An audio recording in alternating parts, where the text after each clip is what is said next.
I've heard it's a little quicker than the Henry's. I don't feel like I ever didn't teach something, but I did make it fun. I don't know how much fun you teach.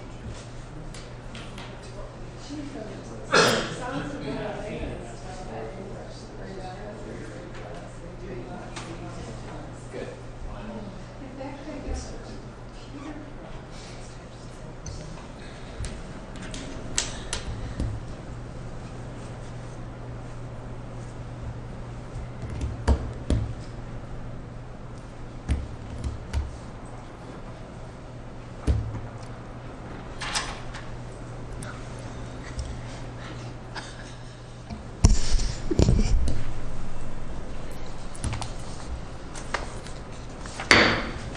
The Tuesday, September 21st, 2021 meeting of the Eden Prairie City Council is now called to order.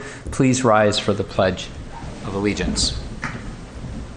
I pledge allegiance to the flag of the United States of America and to the republic for which it stands, one nation, under God, indivisible, with liberty and justice for all.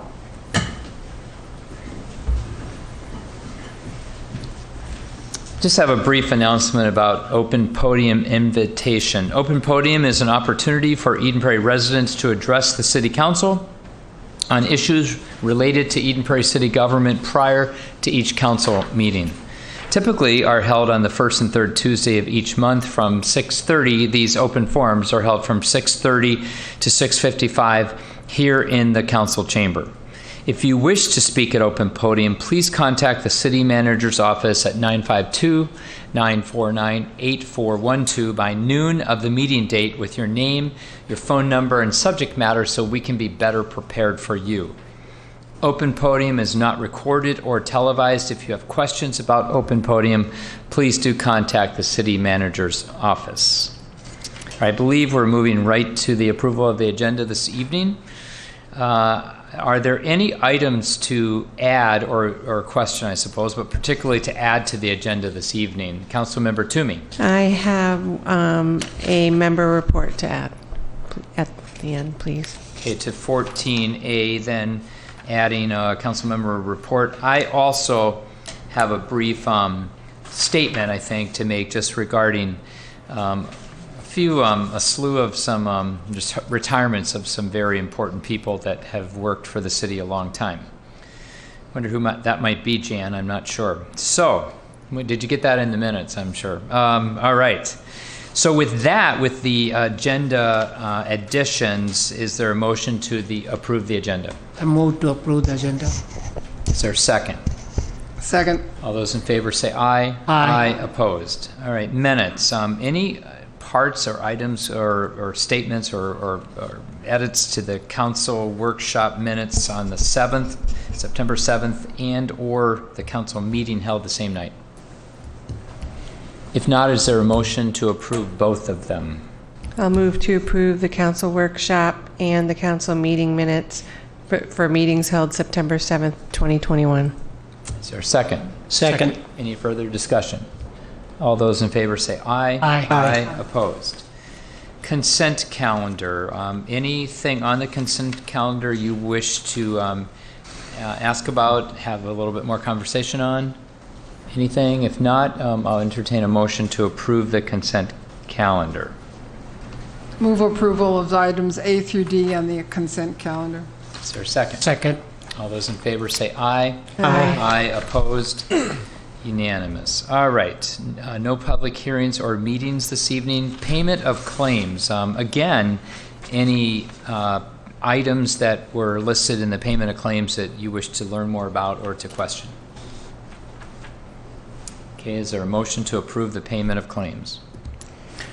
I'll move approval of payment of claims as submitted. Is there a second? I'll second. Jan, your last roll call vote. Would you please do roll call? Councilmember Freiberg, Aye. Councilmember Narayan, Aye. Councilmember Nelson, Aye. Councilmember Toomey, Aye. and Mayor Case. Aye. Thank you. Well done, as always. All right, Mr. Getchell, we have ordinances and resolutions. We have one item this evening. Yes, thank you, Mayor and Council. This is about the Holiday Gas Station Auto Care World. The applicant, as you recall from past meetings, is requesting approval to construct a 5,200 square foot gas station convenience store with a car wash and an 11,280 square foot auto repair facility on the northwest corner of Pioneer Trail and Hennepin Town Road. And the applications that had come before you were for a planned unit development concept review and a district review with waivers, a site plan and a preliminary plat. This was a project that the Planning Commission voted 8-0 to deny at their June 14th meeting, and the City Council then held a public hearing on August 17th, and you directed staff following a public hearing and a discussion of the application, requested staff to prepare findings for denial of that application. So that resolution is been in the packet and is in the packet. And I'm going to explain there's one change between when the packet went out Friday and tonight. But that resolution is in the packet, and the updated paragraph is on your dais.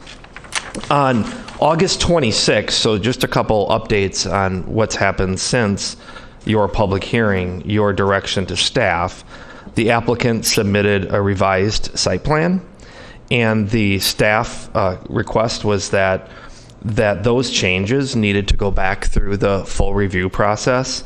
In fact, the required plans, the city did not receive plans to go along with the site plan, other plans following it at that time. And the request from the city is that we need full plans, and we also need to go back through the process, which includes another planning commission public hearing and planning commission recommendation at a minimum.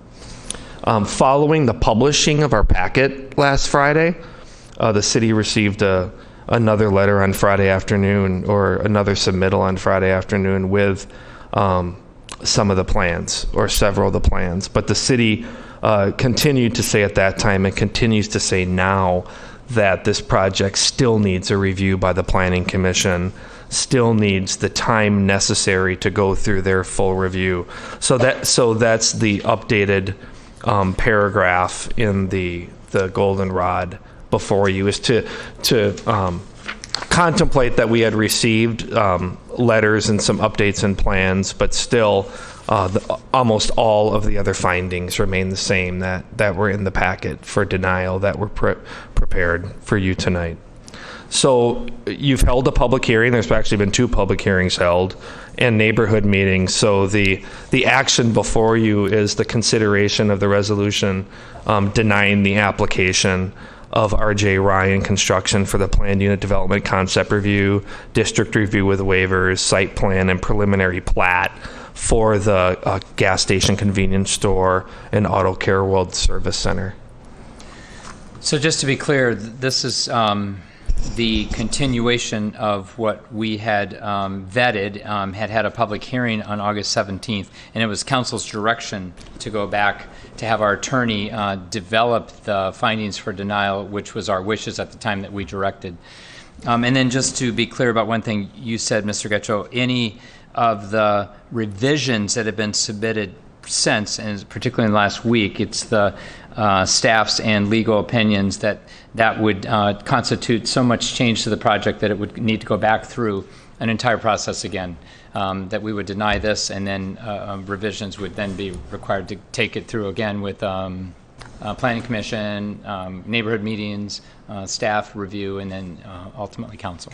Correct, Mayor. That's correct. Okay. Council, does anyone have any questions on this resolution this evening? Okay, if not, all of our statements and your opinions and feelings and beliefs about this are previously on record at our public hearing, available on recorded tape, obviously. And if you're ready, then I'll entertain a motion this evening to adopt this resolution to deny. I'll make the motion to move to adopt the resolution denying the applications of R.J. Ryan Construction for Plan Unit Development Concept Review. Plan Unit Development District Review with waivers, site plan, and preliminary plat for the proposed holiday convenience store and Auto Care World Service Center project. Second. Any further discussion? All those in favor say aye. Aye. Opposed? Unanimous. Okay, council member reports. Councilmember Toomey. Okay. So I actually wrote this out so I get everything. So I'd like to talk tonight about Eden Prairie residents that are also frontline workers, specifically nurses and doctors and other hospital workers that have been battling COVID for much longer than anyone would have anticipated. I've read stories and spoken to people that work in hospitals, and the stress is unbelievable, leading some to experience PTSD. And I was thinking about what the city could do to help our residents that work on the front line. In my research, I've come across studies that suggest that art of any kind is a useful tool in stress reduction. More people are finding that creativity is a good outlet to help manage stress, and some frontline workers are turning to art therapy to release built-up tension. Expressing yourself on a visual level can be very empowering. Art enhances creativity, flexibility, problem solving, and coping skills. I would like to hear your thoughts about offering free classes through the Art Center to these people. I don't know how many residents will participate in this program, but this is a way for the city to show support for those that are really in the trenches and dealing with the horror of the pandemic.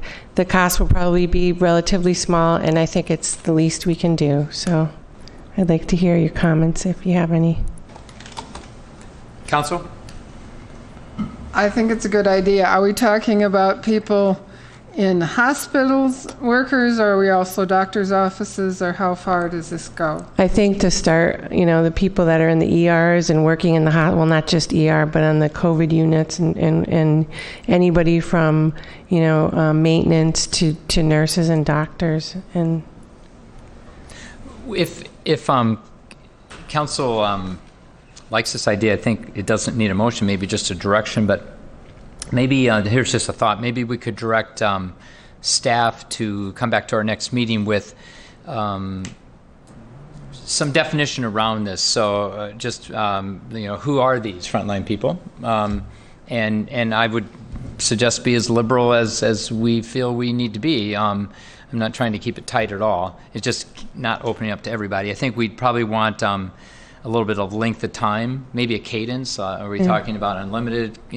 classes? No, I think so. yeah. But anyway, staff could figure this out, right? Okay. And come back and say we'd like for this group of frontline medical workers, and it can be defined for this length of time for the next 6 months, a year. I'm making this completely up, but and then 2 classes a month or whatever. We could figure that out. But would that be acceptable if staff came back with kind of a proposal, or what's the thought of all of you?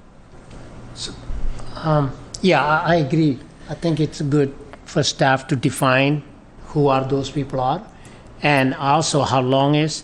The other aspect I want to ask Mr. Getcho is, if you offer this to residents, whatever the cost for the city could be potentially charged for from the COVID fund?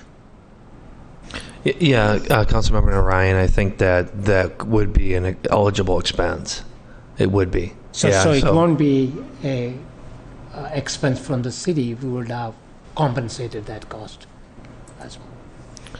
How would we? I'm missing that. Say that again. Well, so I think that, first, to answer the question from Mayor Case, we could research and come back, but obviously it's a free class, so the city's kind of doing this, gratis.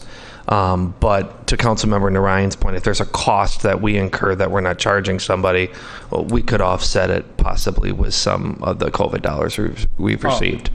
Gotcha. Yeah. Thank you so much. Yeah. I'm just, don't look at me like that. I missed it. I understood what you're saying right away. And the cost might be quite minimal if it's Yes. a sunk cost. I mean, if the class is being held, I'm making this up again, but if it's being held with 8 people and it could have 10, and then we do get 1 or 2 medical workers, there's no cost in essence unless materials on it. Maybe you ought to think about that also. Are we suggesting we cover?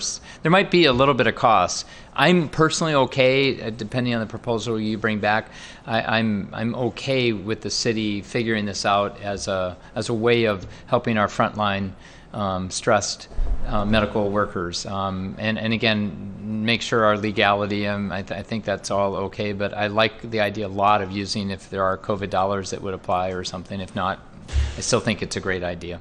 I'd also like to have you take a quick look if there's any type of classes we would want to add on to the current curriculum that would, be suitable for or wanted for this kind of a group, and if necessary, plan to add something into our schedule yet this fall, and certainly through the winter time.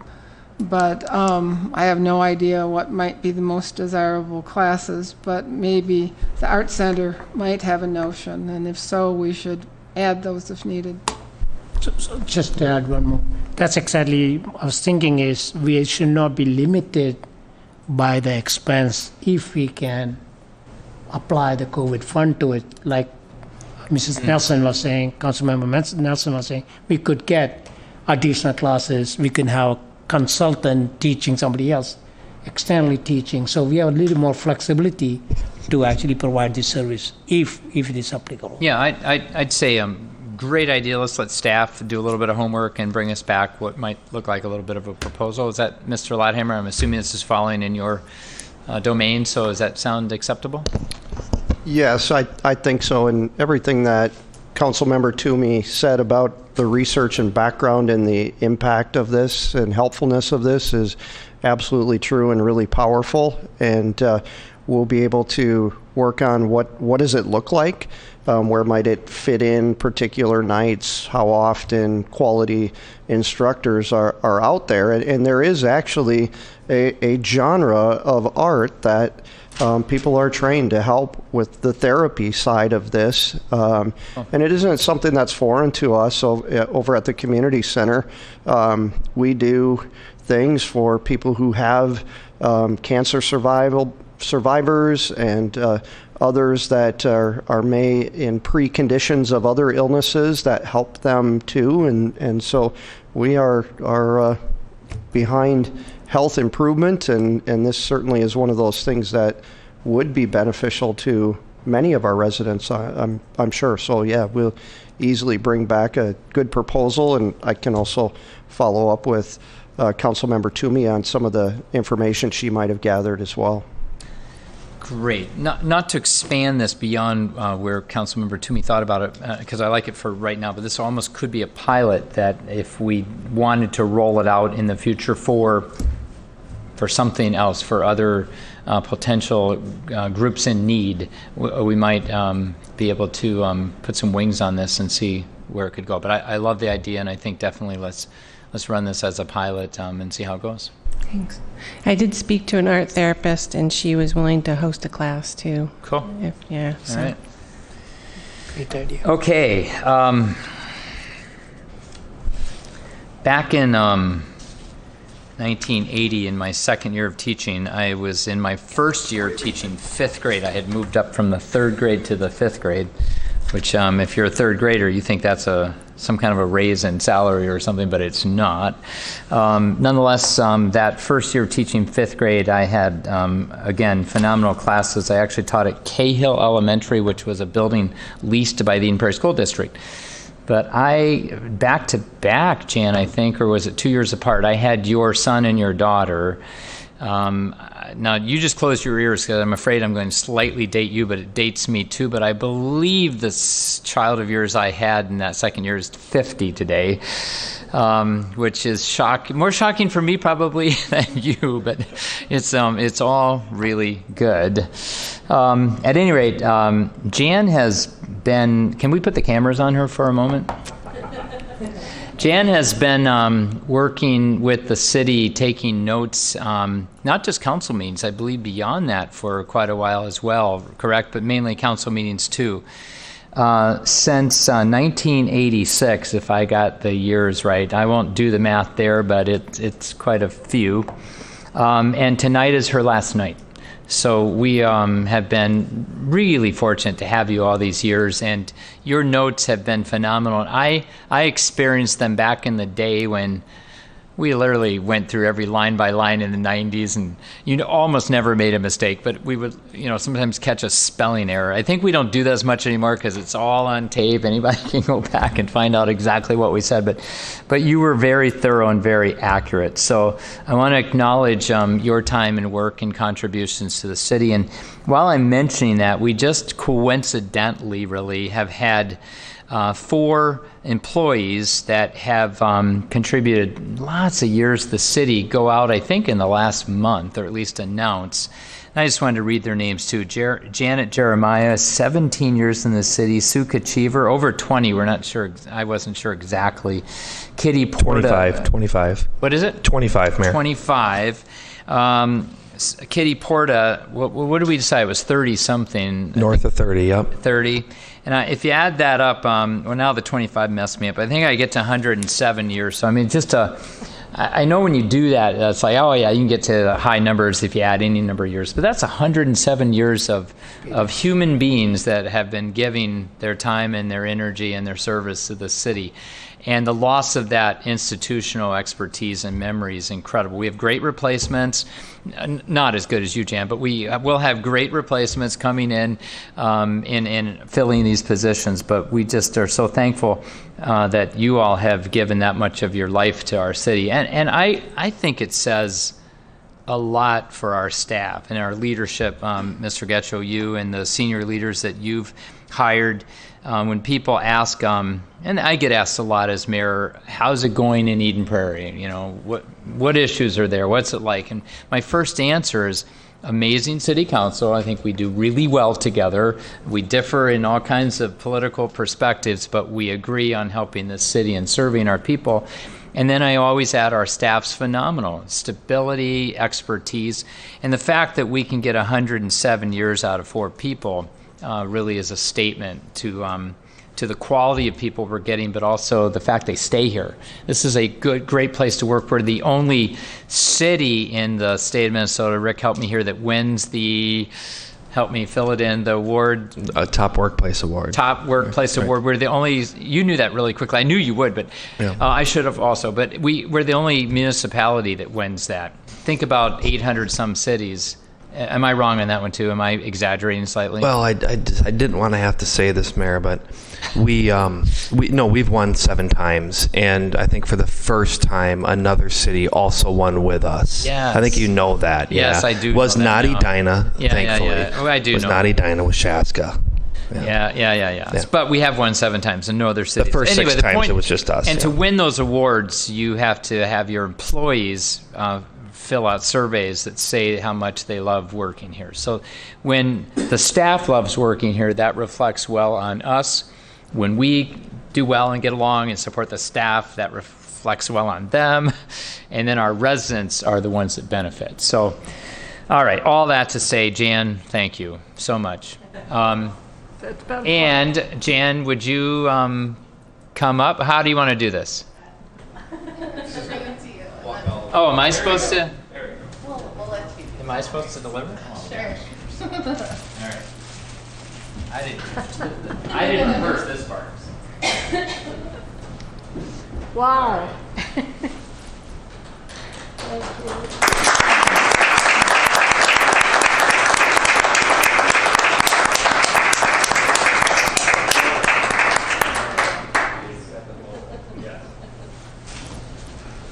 All right, with that, I think we've reached the end of our agenda. Is that correct? Yep.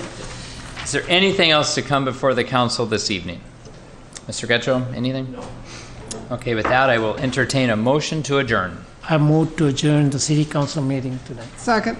All right, I didn't have to ask for it. All those in favor, say aye. Aye. Aye. Opposed? This meeting is adjourned. Fastest meeting. No, well, there's been faster, but it's one of Still on.